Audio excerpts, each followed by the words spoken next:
It's KNPR State of Nevada. I'm Dave Burns. If you watched the early round of Democratic presidential debates, you've probably wondered, who's that older gentleman standing off to the side? He's at times angry, at times bombastic, and never shy about ripping frontrunners Hillary Clinton, Barack Obama, and John Edwards. The outspoken candidate is former Alaska Senator Mike Gravel. He served 2 terms in the Senate from 1969 to 1981, was a key voice in the push to end the war in Vietnam. Since then, he's worked as a real estate developer, a consultant, and a stockbroker. He's also founded 3 nonprofit groups that he says are dedicated to the establishment of direct democracy in the U.S. Former Senator Mike Gravel joins us now in the studio. And Senator, welcome to KNPR. Thank you for having me, Dave. Senator, it's good to have you with us. And I just have to ask you right off the top, why are you running for president? Because I want to empower the American people to become lawmakers. They're more qualified to pass on the policies that affect their lives than the Congress or any group, any government organization at any level of government. The people here, we have, the government is broken. Representative government is broken. There's only 2 venues for change. One is the government, where the problem lies, and the other are the people. And so for the people to be able to bring change, they need to become lawmakers. That's the central power of government. Them that makes the laws determine who, how, and when you vote. We saw that in Florida. We saw that in Ohio. And so if the people are ever to control the government, they must become lawmakers. Now, I'm sure you're going to say, oh, they can control the government voting. Is that what you're going to say? Well, and that's where I'm going to go, because certainly you look at turnout in elections, you know the numbers, and people will tell you that government at the local level is best, and that's where you see the least turnout. So if people aren't voting in large numbers, what's that a sign of? Well, first off, government at the local level is the most corrupt, far more corrupt than state and federal. And it's interesting, the Republicans are always saying, oh, yeah, we've got to get government close to the people. It doesn't happen. The problem is getting people's attention. Representative government at the local level, people know that the developer can come in and take and buy up the planning board. He can make sure that he's got the clout on the city council. So why vote? You know, Einstein's theory of insanity is voting over and over again for something that doesn't work is a sign of insanity. So who really is the better citizen? The person who says, I'm going to worry about my family, I'm going to worry about making a living, or the person who repeatedly votes and is disillusioned but votes again, like you and I. We're knowledge junkies, we're probably political junkies, but you can't expect citizens to do that. But you see, if citizens knew that their vote was meaningful, I mean, now making laws, as opposed to, and the other reason why it doesn't work in representative government, a politician raises money from special interest, uses the money to manipulate the constituency, and then after he gets elected, who do you think he thinks is the brightest? His constituency or himself, that he manipulated these people? Well, let's break that in half, because you start off by talking about the fact that it may not be the brightest move in our political culture to vote. And we'll have people who call in and they'll talk about that. They'll say that I don't vote because I feel as though my vote doesn't count. Yet all the messages that we've grown up with from elementary school, high school, college, certainly the images that are beamed to us during the election season is vote. Do your civic duty. Well, and of course, what they want you to do is to give the power away to somebody else. That's what happens on Election Day. And so the elites, and I would put in that group the people of wealth, the corporate leaders of our society, the cultural leaders of our society, and the political leaders. They're all in, and it's probably too harsh a word to say conspiracy, but they're all in league in keeping us the way we are, which is in civic adolescence. And what we need to do is to become civic adults. And how you do that is by taking responsibility. That's how we mature from childhood to adulthood. Take responsibility. But when you vote somebody in office, you blame that. Oh, Bill, this is George. It's their fault, not my fault. Hey, it's our fault. We are the ones that transfer the power. And what we have to recognize is we have to exercise that power directly as lawmakers, not as voters.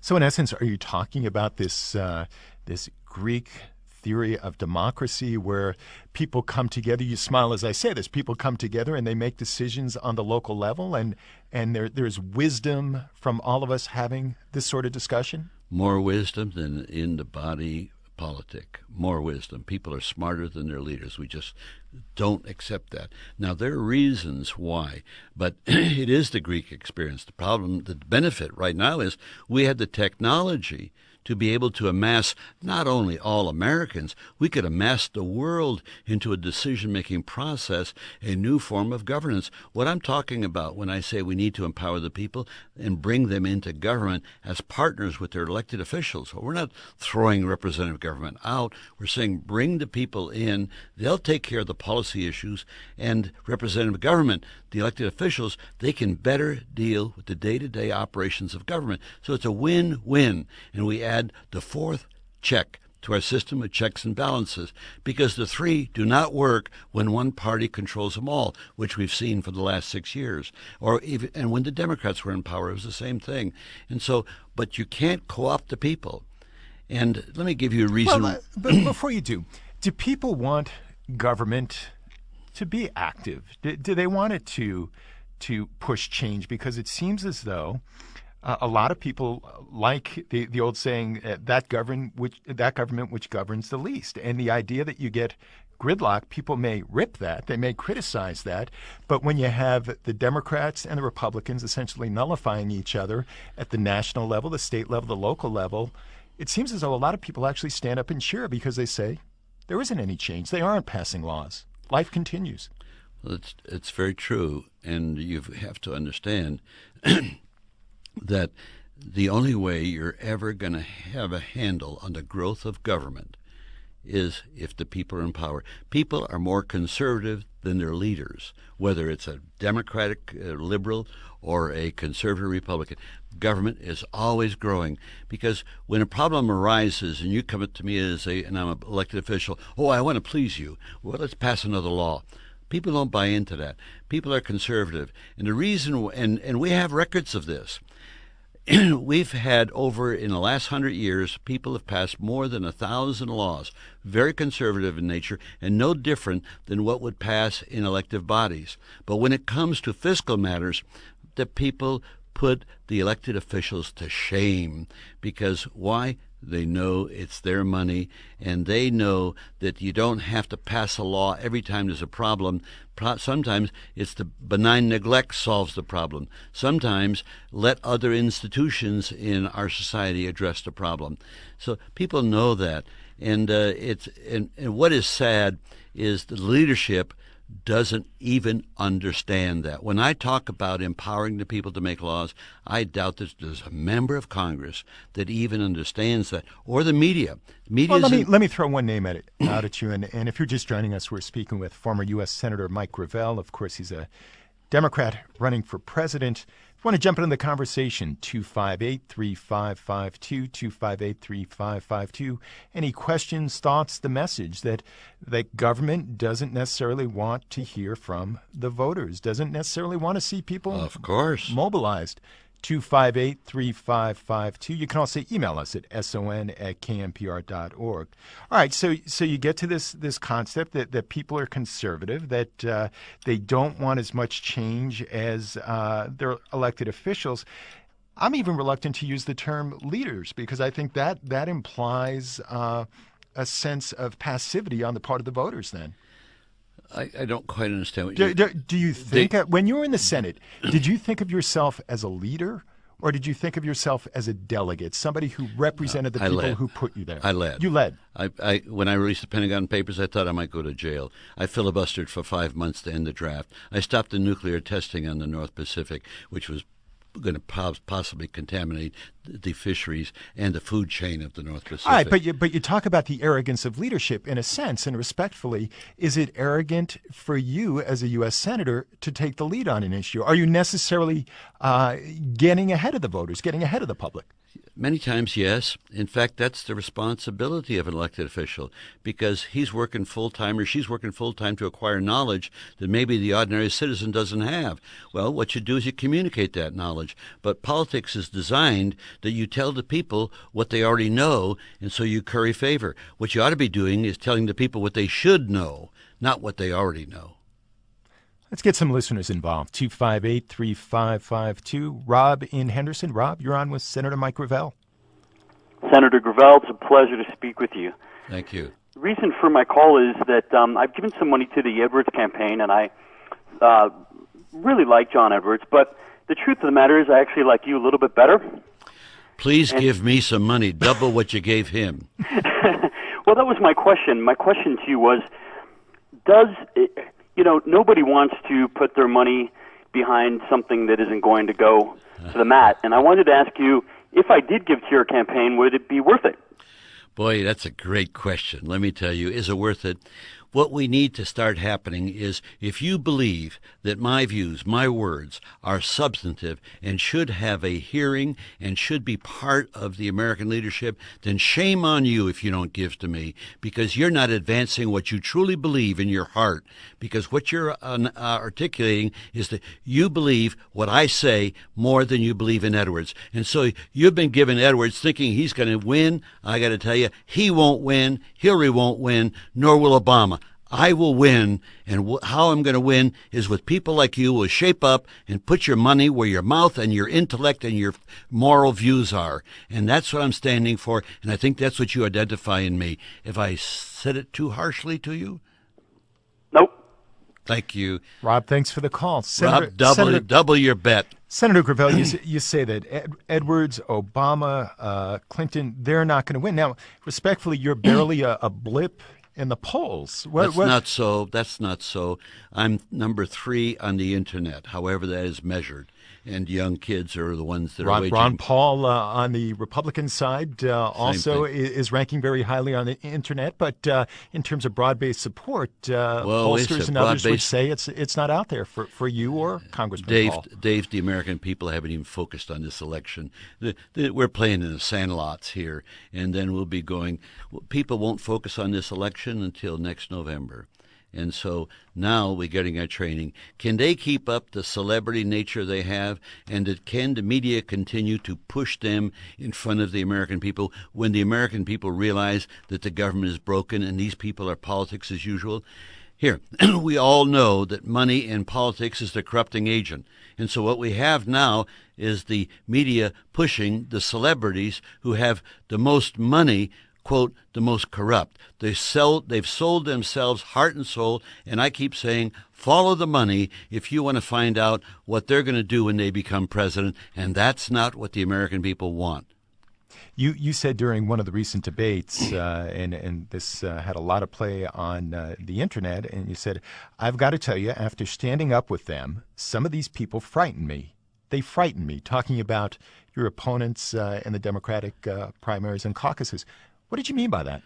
They went before AIPAC and pledged that nothing would be off the table with respect to Iran. This is the American-Israeli Political Affairs Council. That's right. And the Jewish group that I want to identify with is the American Peace Now group. That's the kind of Jewish group I want to be able to involve with. Now, AIPAC backs the present government of Israel, which is a government just like ours, just like the George Bush. These people can't solve their problems, and we need the people who really want peace and will prepare to trade land for peace. Now, we could go into that area at some length, but let me tell you, that's what they said, and that's terrible, because ever since the Second World War, it has been American policy that we reserve the right to use our nuclear devices preemptively. I think that is immoral, flat immoral. We have enough. Would you have dropped the bomb on Hiroshima? Would you have dropped it on Nagasaki? I've really labored over that because at first I was opposed to what Harry Truman had done. Then when I became more knowledgeable and found out that we didn't have any bombs in reverse, and so the theory, well, we ought to drop it in Tokyo Bay and that would scare them. Well, It might not have gone off in Tokyo Bay. These are the things they did not know. I am not. You served in the Army for 3 years, 51 through 54, and I understand you were with the Communications Intelligence Service. You rose to the rank of first lieutenant. Correct. And I'm the only veteran on the Democratic side running for office. John McCain is the only veteran on the Republican side. Doesn't that say something? But again, the idea that the bomb is even on the table, that scares you about the other There's no candidates. reason. Who on earth? We have over 10,000 nuclear devices. One nuclear submarine could destroy the whole planet. And there are people who would argue, Senator Gravel, that that's helped keep the peace, mutually assured destruction. I'm not looking about the past. I'm looking about the future.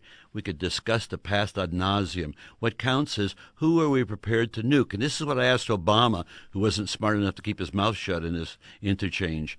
Who are we prepared to nuke? I don't know of any. And even here, the person who was the most advocate for nuclear devices, Nitze, Ambassador Paul Nitze, the former advisor to the Reagan administration. And before he died, and he's the one that was the father of our whole nuclear development. And before he died, he said, "Look I don't know why we got this anymore. There's nobody we need to nuke. And even if we had a terrorist blow a bomb, who are you going to go nuke? Because that's not the way you deal with terrorism. Terrorism is criminality. You deal with intelligence but and foreign police policy operates on multiple levels, and you've got the terrorist groups, the non-nation state groups, and then you've got countries out there, and I think there are many people that are concerned about the potential threat from China, certainly looking at a re-energized, remilitarized Russia under Putin as well. Well, Dave, I got to tell you, with all due respect, there is no threat from China. This is the fabrication of racists in this country who really want to push a foreign policy. Imagine, China has the ability right now to bankrupt this nation, the United States of America, and people are angry about China. Here, don't buy their products. Look at the label, and you see China on the label, don't buy it.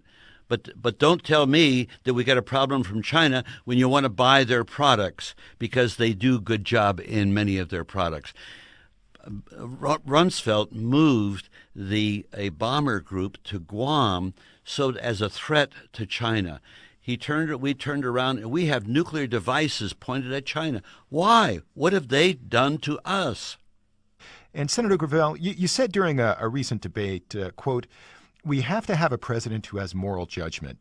Most of these people on this stage, your opponents in that debate, with me, do not have that judgment and have proven it by the simple fact of what they've done." Now, were you talking about their support for the war, the authorization vote by Senators Clinton, Edwards, Dodd, and Biden that gave President Bush the authority to go to war in Iraq? Or were you talking about something else? No, I was talking about that exactly. And understand that if they claimed they didn't know what was going on at the time, they were misled. Well, if as president you can be that easily misled, you're not qualified to be president. I was calling for, I was saying when interviewed in the spring, in the summer, in the fall of '02, and even after the vote on January 11th in the Senate, his lips are moving. He's lying. He's lying as Lyndon Johnson lied to us. You're talking about George 30 Bush. years ago. I'm talking about the president. And so when Hillary says, and it's phony as a $9 bill, because she had an opportunity to vote for an amendment that would have given him partial, then he'd had to come back. But she said that was her position, but she voted against that position. What do you think it was? It was just political calculation. She was looking at a run in All 08? of them. All of them were political. Well, here, understand these are politicians, and they're making political calculations. Is it better? We saw Kerry. He voted wrong against the Gulf War I, and then he voted wrong on Gulf War II. Both ways, this he opposed, this he was for, and they know this. And so what they're making it... Stop me. Bill Clinton was president of the United States. You think Hillary was making this decision all by herself? They made it together. And you don't think that they didn't understand George Bush? Most most Democrats prior to 9/11 had very little respect for him as a brain, as a leader, and clearly he's proven that their judgment was right since 9/11. Could you make the argument that there's the old saying that a senator wakes up every morning, looks at himself or herself in the mirror, and sees a potential president? Could you make the argument that these senators looked at themselves and said, I might be president down the road, and as chief executive, I want to have the authority to be able to take this country to war, so I'm going to not deny that right to President Bush? Well, if they made that kind of calculation, then they're devoid of moral leadership, because they know that going to war is going to cost a lot of human life.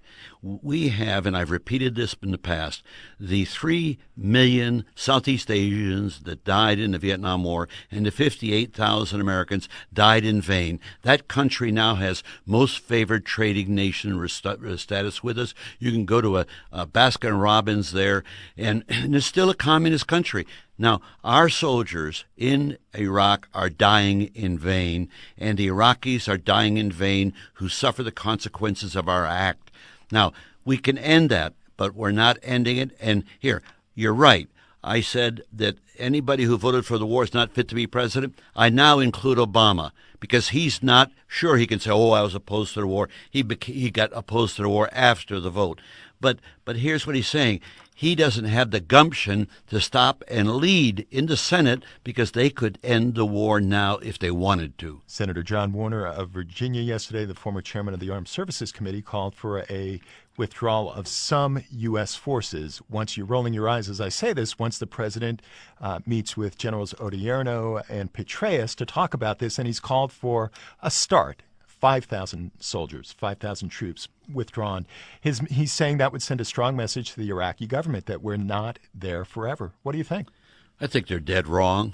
My God, I would hope that the people who hear my voice would read the book Fiasco by Ricks. Tom Ricks of the Washington and Post. you'll get the inside on Odierno, and you'll get the Petraeus information. You'll get a level of how incompetent some of these generals have been in the field, and they should know better. Well, and to be certain, in his book, and we had Tom Ricks on this program, Ricks talks about the fact that Ray Odierno was very violent in his approach to controlling one of the regions north of Baghdad, while General Petraeus, and he's received a lot of credit for this in fighting his anti-insurgency war, seemed to be more of a democratizing force, or at least somebody who is more empowering to the average person on the ground. Yeah, well, I got to tell you, Petraeus is just as bad in a different kind of way. You know, he literally endorsed George Bush in the 2004 election. He had 3 stars, and he was sucking up to the president so he could get his 4th star and get his president assignment. These people do not really represent a solution. I would consider them the Westmorelands of the current crop of generals. Talking about William Westmoreland, who led the U.S. That's effort right. in Vietnam through '68. Let's go to Joseph in Las Vegas. Joseph, you're on with former Senator Gravel. Yes, sir. Thanks for taking my call. I was thinking about voting for Obama too. He was bomb Pakistan. Joseph, we've got a really tough line. I'm going to have to ask you to call back to 258-3552, 258-3552. Unfortunately, it's just a tough line there. But let's go to Brody in Las Vegas. Brody, welcome to KNPR. All right. Thanks for taking my call. You bet. Senator Gravel, I really like your style. Unfortunately, I don't watch too much TV. I'm a truck driver, but this is the first time I've really gotten to hear your opinions and the way you think, and I really like you. I have to disagree with you on people's estimate of Bush as being unintelligent. I think he's a mastermind in accomplishing what he wants to do. I don't like the direction he's taking the country. I'd like to know what we can do to get you nominated as a Democratic candidate, and where do you stand on health care?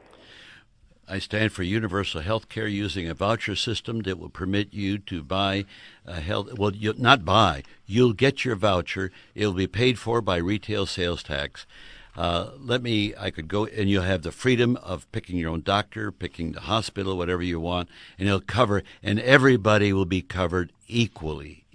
I want to emphasize that. And it'll include dentures, it'll include eyeglasses. And Well, I could go on here, When, but I when want we to go look on at to the, your when other we look at question, the though. healthcare, stay with healthcare for a Okay, second, okay. Senator, because when we talk about healthcare in this country, certainly we do have a federal healthcare system in many ways. When you talk about Medicare, Medicaid, you talk about VA and S-chip for children and some of the other programs that are out there. What you're looking at is that vast middle class, the and lower income folks to an extent, but middle class, 45, 47 million Americans who are out there who lack health care. But we saw what happened in 93 when the Clintons tried to reform health care. What are the lessons that are to be drawn from that? Well, the lessons are to be drawn from that you shouldn't try to do it in secret. You know, Hillary has a propensity for secrecy, and that was wrong. They cut their deals in private, and then they came out, and the people they cut the deals with turned on them. And so when she's saying that she's for a health care system, she's for the same one as Edwards and for the others. And you know what they're talking about? They're saying what we ought to do is by law, and Schwarzenegger is doing this in California right now. He, by law, wants business to carry the load. Well, isn't it interesting? They're giving you a choice. Either you get a job or you get health care, because when they load up business with the cost of health care, they're making you uncompetitive in the world marketplace. What we need to do is to finance health care like these other countries do by one single payer. You know who that single payer is? It's not the government. It's the citizen. It's the consumer. That's who pays the bill. And so we can do that better with a retail sales tax. And when all those tourists come to Las Vegas, they'll be helping to pay for your health care. Powerful forces in this country. There have been stories documenting the AMA and the health insurance industry going back to the 1950s, opposing any sort of reform of the healthcare system in this country. How do you get something like that through? Well, you get something by that through by follow the money. These other people aren't going to do it. They're all receiving the money from these special interests. There's only one way you're going to get it through. You'll never get it through the Congress. And so if you want to get it, then let's empower the American people to make laws. And when they have that ability, they'll be able to pass health care in a heartbeat. They'll pass term limits. They'll do away with the electoral system. You're saying you can't get it through the current Congress. You're talking about a different makeup of the Senate and the House? Give me a break. Or do you do it at the state level? You won't get it. Well, they're going to screw around with it at the state level, and excuse my terminology, but they won't do it at the state level either. Look what California and Massachusetts are going in the wrong direction. They're going in the same direction as Edwards, Hillary, and Obama. And that is not the direction to go. Look at what they're saying. They're saying, okay, let's have business. We're going to force business to pay this cost, and then we're going to pass a law forcing you to buy insurance. That's a subsidy for the insurance companies. Under my plan, there'll only be 5 insurance company plans, and then you'll also be able to, and we'll take Kucinich, we'll have Medicare, Medicaid, and Medicare as a separate program that you could choose. And what you'll be doing is they'll be competing for who is going to do the administrative costs less, not the services, because the services are going to be defined that what everybody needs in this country, and there'll be equal services for all. Brody had asked when he called a little earlier about getting you nominated or having you win the nomination as a Democrat running for president, Senator Gravel. And realistically, when you look at this race, are you running that classic campaign where you're trying to frame the issues for the mainstream candidates, the front-running candidates, hoping that they'll adopt some of your platform and then you'll step aside? No. They don't even understand what I'm talking about. When I'm talking about empowering the people to become lawmakers, they don't understand that. And it's not disrespectful. It's the way the political mind works. They know they're smarter than the people. What I'm saying is the people are smarter than them. And there's a reason for it. Let me just go through this scenario. As an elected official, this is not pejorative. This is just human nature. As an elected official, the first thing that comes to mind when you're about to make a decision, how does this affect my life? How does it affect me getting reelected? Okay? The next thing that comes to mind is how does this affect the people who put the money up to get me here and keep me here? The next thing that comes to mind is how does this affect my party? Because when my party's in power, I'm in power. Now, I haven't even addressed the public interest, and I'm at the 4th level. Forget my ideology and the fact that I may be corrupt. There is no way that we can get proper government from representative government. You can just look at our history, our violent history, as a result of representative government. When people fear what the people will do if they're in power, they just don't understand American history. There's only one country on earth that has what I'm talking about, and that's Switzerland. And Switzerland put it in place in 1848 at the end of a 3-year religious civil war. Switzerland has 4 languages, 4 religions, 4 cultures, and no resources. And today they've lived in peace since 1848, and they're one of the most wealthy per capita people in the world. Why? They brought the people into government as partners with their elected officials. That's what we could have. Let's go to Adam in Henderson. Adam, you're on with Senator Gravel. Hi, I'd like to let you know, Senator Gravel, that you have what it takes to take it back from those neoconservative Republicans, that you represent the traditional old right. Adam, thanks for the call, Senator Gravel. He must know something about my system of taxation, the fair tax. I want to wipe out the income tax and, of course, the IRS, because we need to get into a progressive tax. The income tax right now is corrupt. And with a fair tax, with a retail sales tax, we can make it more progressive with the rebate. And it'll be the you first talk time. about a progressive national sales tax of between 19 and 23%. Well, that's right, but that's what you're paying right now in income taxes, because this is revenue neutral. So you're already paying that, and you're getting not fair treatment as an ordinary American. But how is that a progressive tax? Because if everyone pays the sales tax, the argument would be that it's regressive. Not at all. Not at all. Here, the income tax, the more you spend, the more you earn, the more you pay. In theory, doesn't happen. With the retail sales tax, the more you spend, the more you pay. So if you're wealthy and can spend a lot of money, then you're going to turn around and pay more taxes. So if you don't want to pay a lot of taxes, don't spend much money. But we can make it even more progressive by saying that for the essentials of life, you're talking about clothing, housing, medicine, food, I imagine. Now, and transportation.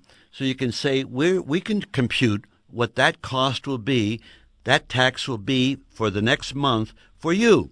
We'll send you a check so that you won't pay that tax. We can't send you a check, so you wouldn't exempt the individual from paying them. You'd reimburse them? You'd reimburse them for the tax they're going to pay. No, stop and think. You can't do it at the grocery store. The minute you make an exception, then you're back with the income tax. Everybody's piling on with their exceptions, and you know who gets the short shrift? The poor primarily, and middle America secondarily. With this system, you will get a check coming to you every month for the taxes you'll pay. Now, if you want to diet and don't eat so much, you're going to save more money. Now, what happens to the poor? If they don't have a job, they don't get any benefit. Under our system... Well, you say families below the poverty line would be exempt from taxes on necessities such as No, they're food. not. Nobody's exempt. You go to a store, you pay your taxes. What I'm saying is the government will send you a check prospectively of the taxes you are going to pay, so that we now get you in a situation where you go get your paycheck and there's no federal taxation, there's no corporate taxation, and then you can turn around and get this check for the taxes that you will be paying for the essentials. And what it will do for the poor, it will be, for the first time in our history, we'll be bringing them a cash flow that they've never had before. Hoot in Pahrump. Hoot, you're on with former Senator Gravel. Oh, yeah. What I wanted to say was, oh, God, is it messing up? No, you're doing just fine, Hoot. Okay, I hear an echo. Anyway, everything you're saying, Senator, is exactly on the money, but you need a full-body suit of armor and a really big helmet because they'll get you. Well, let me tell you, they're not going to get me. Been there, done that. 20, 30, 40 years ago, I was marginalized by the media over the draft, over all of these other things I did with the Pentagon Papers. And you know what? And we should mention again, Senator Gravel, you worked to end the draft, the Vietnam-era draft. You also read the Pentagon Papers into the record during the Senate. For anyone not familiar with the Pentagon Papers, those were secrets that showed how our government lied to the American people. 3 different presidential administrations lied to the people, and we went into a war that we didn't have to go into, and it cost 3 million 58,000 lives. This is horrible. And it's the political leadership. It's not the soldiers. The soldiers died in vain because their political leaders put them in positions requiring them to do their duty, and that's why they died in vain. It's the political reasoning, not the commitment of the individual soldier. Of a 4,000-page document, you read about 3,000 pages into the record on the Senate floor.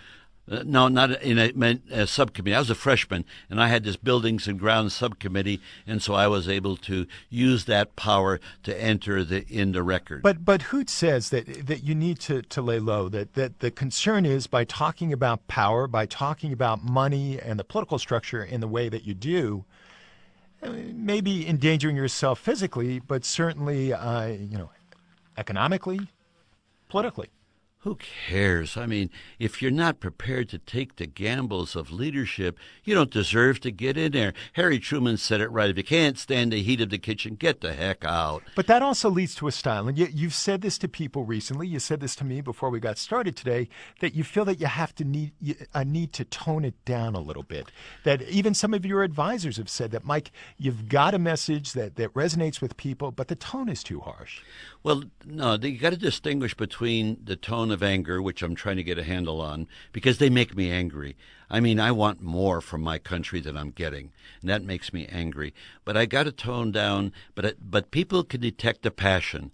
There's a fine line between passion and anger, and I want to get rid of the anger, but I can't control my passion. I truly believe in what I'm saying. Tandy in Las Vegas. Tandy, welcome. Thank you. I just wanted to find out what your views were, where you stand on foreign policy, because foreign policy does affect our domestic policy. I've noticed. Also, now that I'm on that, the loss of jobs. Like I was looking at what they were talking about, cars being made in Mexico and coming into the United States tax-free. That doesn't make sense to me at all. And this is a Chinese company that's actually using a policy that was passed by the Senate. I don't quite understand what it was, but it didn't make sense to me at all. Is there anything you're going to do about that, or is it just going to be status quo? Tandy, thanks for the call. Senator Gravel. It's going to be a lot. You raised two very complex questions. The answer to the last one is real simple. Stop and think. Right now, 30% of our children do not graduate from high school. We are seriously going downhill. That's going to mean a third of our nation can't compete in the world for lack of education. This is horrific. And do you think that this happened just in George Bush's tenure of office? This has been going on. We've been trashing our system for the last 30, 40 years. And we concentrate on our weaponry and the military-industrial complex. And we're held in fear. When you go through the airport and you see what you have to go through in search and seizure, you've got to understand that is not there for security. That is there to imbue fear in your mind so that you will tolerate what's been going on in this country for the last 40 years. But at the same time, if I'm in the Bush administration, I could say, Mike Gravel, there hasn't been another attack on U.S. soil since 2001. Planes haven't been used as missiles since September 11th. Maybe it's working. Maybe you're not giving me credit for that. Well, just maybe, you've built up something that wasn't there. Just maybe all of this hoopla that we have to be afraid of something, it isn't there. The boogeyman isn't there. They rip aside, these are people. Stop and think. Just stop and think of what happened on 9/11. They used airplanes as bombs. Who doesn't know that is possible? Who doesn't know that a wire cutter, a box cutter, can be used to slice your aorta artery? And they did not put the dots together in this country. Let me give you another figure that may really surprise you, is that we have the Interpol, which has a database of 7,000 stolen passports. The United States has never accessed that database once. And it's headed up by an American. We're talking with former U.S. Senator Mike Gravel, Democratic candidate for president. He's in Las Vegas this weekend. Democratic National Committee is having an organizing session trying to mobilize voters for the 2008 election. If you want to jump into the conversation, 258-3552, 258-3552. Let's go to J.C. in Las Vegas. J.C., welcome. Yes, good morning. First of all, I would like to go ahead and thank the senator. I believe that he is very passionate of what he's saying. And my question will be, I am affected right now through the housing market. I would like to hear his comments about what's going on in the housing market nationwide and locally as well. J.C., thanks for the call. Senator Gravel, we've been talking about that throughout the week, throughout much of the month. Nevada leads the nation in foreclosures on a per capita basis. When you look at Las Vegas, it's number 3 behind Detroit and Stockton, California when it comes to home foreclosures. What do we do? What do we do? You got a problem that's the product of the political leadership of business as usual, where Wall Street calls the tune. And so what we've done is we've been imbued with a brokerage market to use credit falsely on individual citizens. That criteria was not set up by the citizen. It was set up by the financial institutions that are donating money. They're bleeding money to the political candidates so that they will continue their power. In 1992, the Clintons and the DLC sold the Democratic Party out. The party of ordinary citizens sold it out to Wall Street, and Wall Street has been in command ever since. And right now, follow the money, and you'll see that most of it is coming from Wall Street. And when you're talking about the market, the hedge funds that are really tanking as a result of this housing market, it is more serious than we realize. We don't know where it's going to end. You talk about the DLC, the Democratic Leadership Council, and Al Frome, who headed that up, and in essence, they were the Clintons were trying to create a new Democratic Party. We've heard this week the question, is this a result of predatory lending practices? But also, where does individual accountability come in to this? Because people took out loans. They may not have fully understood the terms. They may not have been fully qualified. Did people put themselves at risk? Sure they do. Should they have some responsibility? Sure they do.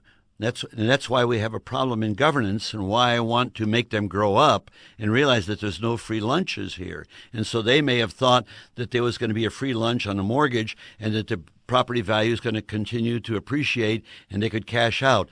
Are we an immature people? Are we willing to accept the responsibility that comes with a democracy? I would say that our structure does not permit us to act as good as we should. And that's the reason why I want people to come into government, because when they do that, they'll take responsibility and they'll grow up. And as a result, they'll be more mature in their personal lives, in their institutional lives, and in their civic lives. Let's go to Alan in Las Vegas. Alan, welcome. Yes, for taking my call. My question is, and you briefly talked about fear, whether it's real or not. My fear that I believe is real is that this country is not creating leaders.